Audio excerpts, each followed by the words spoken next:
Hello friends, આજે આપણે લીલી આંબા હળદર આઠીશું, જે શિયાળામાં ખૂબ જ પ્રમાણમાં મળે છે અને સારા ગુણોથી એવી ભરપૂર હોય છે.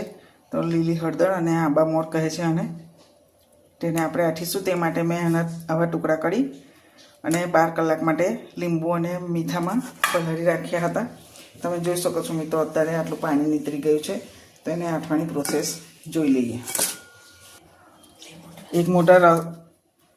એક મોટી થાળીમાં 4 ચમચી જેટલું તેલ લીધું છે, મીઠું લીધું છે, જેનાથી આપણે આઠવાના છે.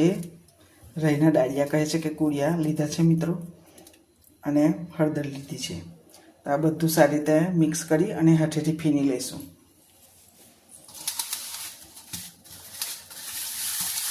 બરાબર એક રસ થવા દેવાનું. તેલનું પ્રમાણ ઓછું લાગે તો તમે ઉમેરી શકો છો.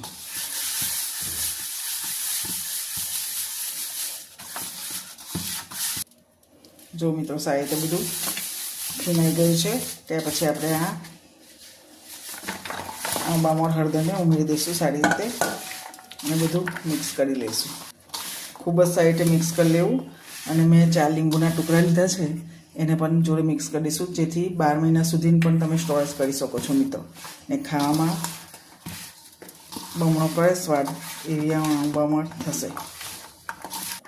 અહીંયા અમે કાચની એક બરણી લીધી છે, તેમાં આપણે બધી આંબા મોર ભરી લઈશું અને એક જ દિવસ પછી જમવામાં લઈશું. અને 12 મહિના તમારે સ્ટોરેજ કરવી હોય તો તમે કરી શકો છો મિત્રો.